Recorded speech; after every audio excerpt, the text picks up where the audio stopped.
What's up, guys? Fico here, and I wanted to talk to you guys about another book that I read. Yes, that's 4 books now this year.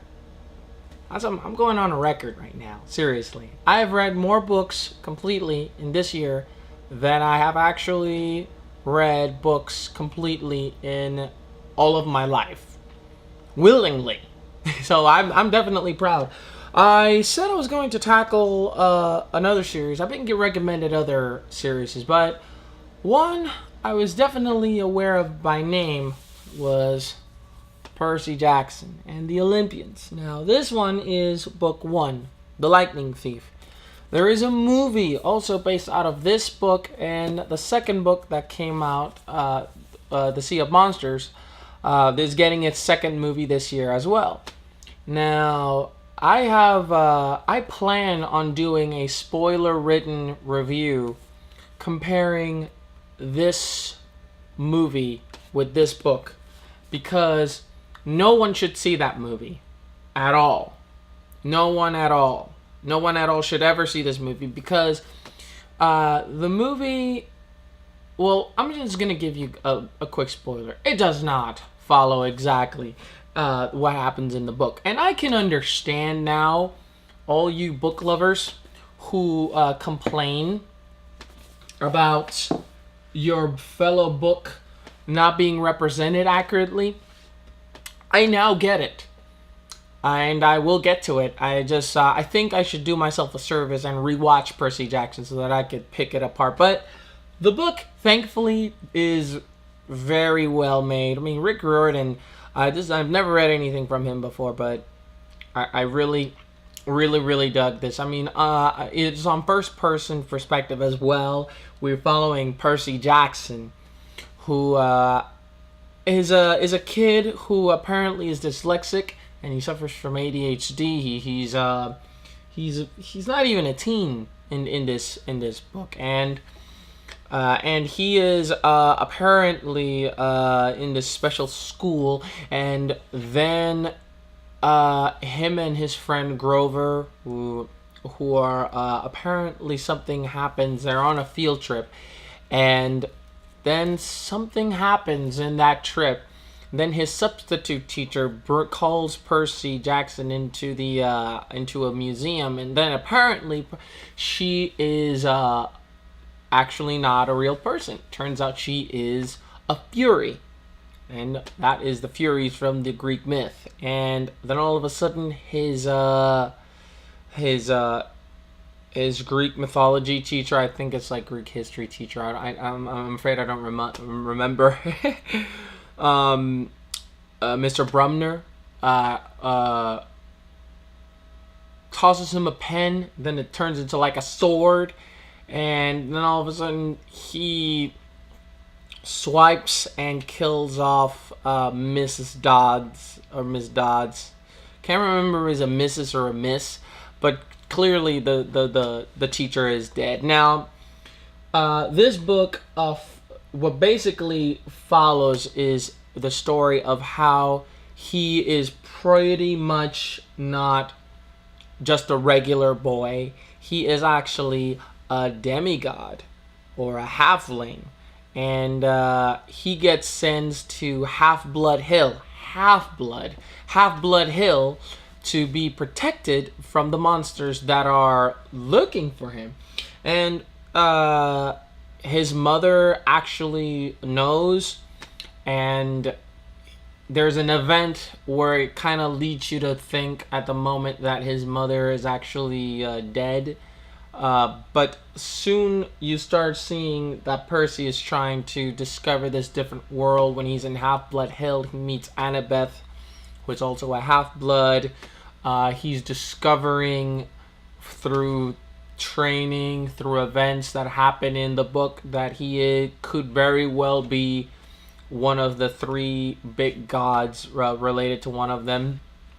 And as it turns out, the main plot of the book, and if you want to call it also the main plot of the movie, is that there is a war that might be transpiring between Zeus and the god Poseidon.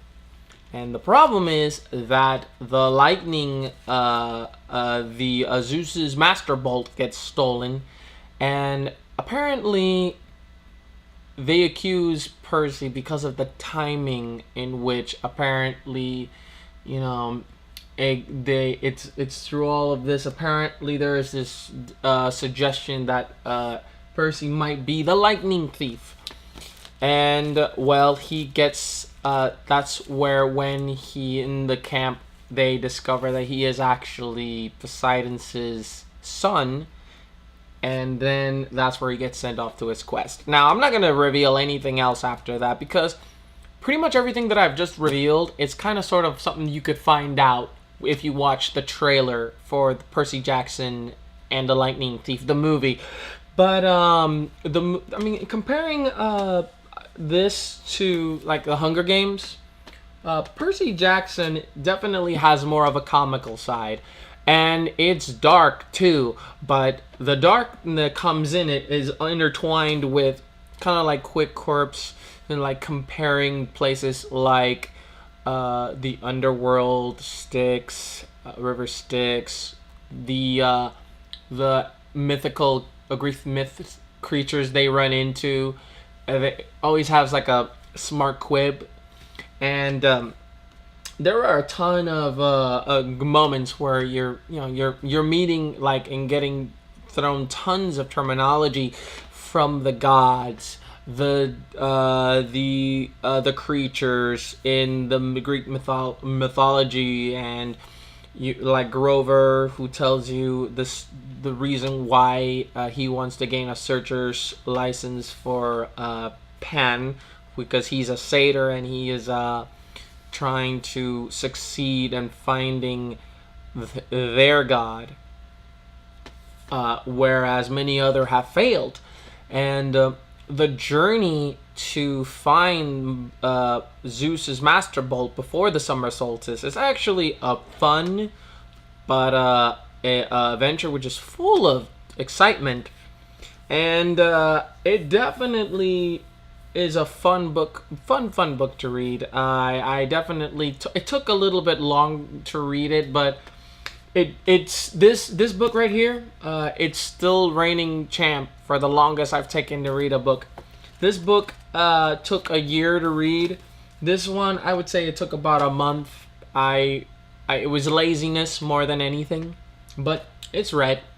So I definitely enjoyed this book. You will definitely get into Greek mythology with this, because Rick Riordan, he's just throwing a whole bunch of terminology, and you definitely will take it like a lot seriously. And the reason that I say that now I think I get it. How sometimes people who watch a movie based out of a book can get so mad because it wasn't loosely based on the book. I can get why every detail cannot be in the movie, especially when it's a first perspective movie. It's the same as the Hunger Games, because if the Hunger Games was just only Katniss's point of view, you'd only see Katniss and you'd only get slight things happening around, so that you don't get the perspective of every character. And you kind of do, because in a movie you can afford to split in the attention away. In a book, you kind of, if you're doing it through Katniss's perspective and you want to do character development, like Percy, who is doing a ton of character development, who's doing a ton of the storytelling, who's doing a lot of what they see and what they do around. All of that is nice, and you can interpret past that in a movie, so long as the movie experience doesn't get hurt. The bits that I can remember of the movie, I can remember things in the movie that didn't happen in the book. I can understand if everything that happens in the book doesn't get put in the movie, but to outright come up with things that didn't even come from the book, that to me is a little, I don't get it. I mean, like there are monsters that Percy takes on that don't ever get mentioned. There are things that don't happen the way they were supposed to happen, like in the book. There are details that um, get revealed incorrectly in the movie that, like, in the book they don't get mentioned till like much later, and I could deal with all that just fine. But what makes it worse for the movie, which I will be talking about much detail later, is that those changes don't make any sense. They just make the movie look generic. It's a very generic. It's, if you watch it, you'll probably forget everything that happens within a day. You won't remember much of anything. It's not one of those movies where you want to see it again. It's a rental quality type of movie. It's not that it's a bad movie, but it's just not one of those movies where you're going to go crazy over. It's not one of those movies that you're going to go gaga. And that, unfortunately, hurts this book and this series. Because if you see the movie, it's going to be, to you, who might not know that Percy Jackson is based off a book, you're going to be like, oh, that's just a generic movie. I don't want to read about a generic movie. No, read this book. Highly recommend reading it. And the cool thing about this book also as well is that near the end, once you finish reading it, it gives you like a preview of a book, of another series that's called The Kane Chronicles. And the first book is called The Red Pyramid. They give you a preview. I don't know if it's a preview chapter or a couple of preview pages. Then when you read this, you get a preview of The Sea of Monsters, the second book in the Percy Jackson series. So you get one whole book and a preview of the next one and the next series, which, The Kane Chronicles, it definitely looks interesting. It's sort of kind of like, I want to read it, but it's kind of like switching to Egyptian mythology than Greek mythology. And I definitely, I recommend this book for everyone. For anyone that likes, teen books.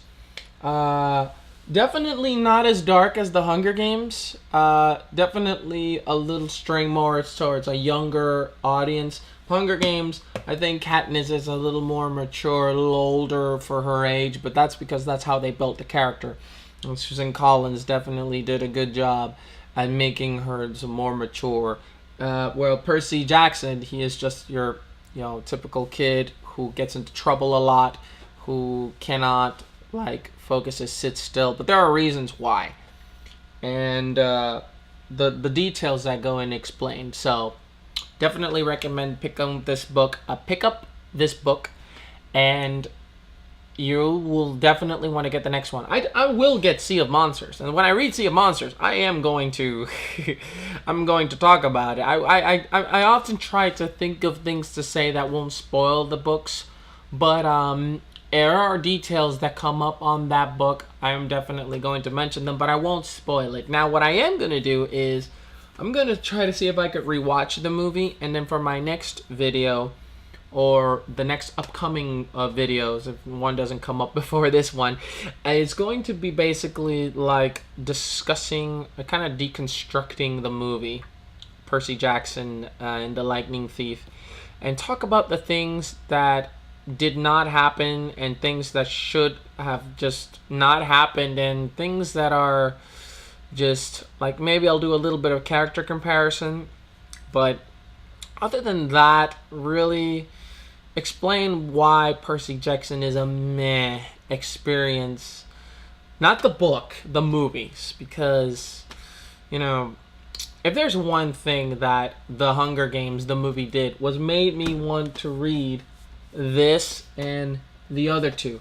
Reading this makes me want to read the other ones. But anyone who sees the movie over reading the books will definitely not feel too inclined to read the books. And anyone who read the books before watching that movie, I think they probably felt kind of insulted.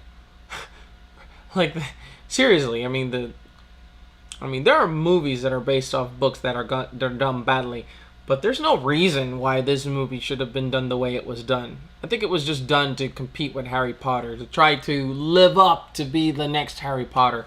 And trying to beat Harry Potter is not. You should have just tried to be Percy Jackson and the Olympians, the Lightning Thief. But enough of that.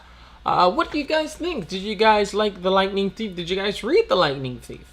And I promise once I get Sea of Monsters done, which I don't know if I'm going to buy today, or I'm probably going to see if I can get it this week and start it this week. And hopefully, if I get really into it, I'll have it done and read by next week, if that's how long it takes me. If not, I will finish it as soon as I can. But anyway, and of course, I will try to get it done and read before Percy Jackson and the Sea of Monsters comes out on theaters. So, but any opinions you guys want to leave, let me know down in the comments. And if you like this, click that like button. It definitely helps. So you guys have a good day. Thanks for watching. And go out and read some Greek myths. It's a very good book. Very good book. So avoid the movie if you can. But if you see it, you probably won't even remember it. It's that unremarkable.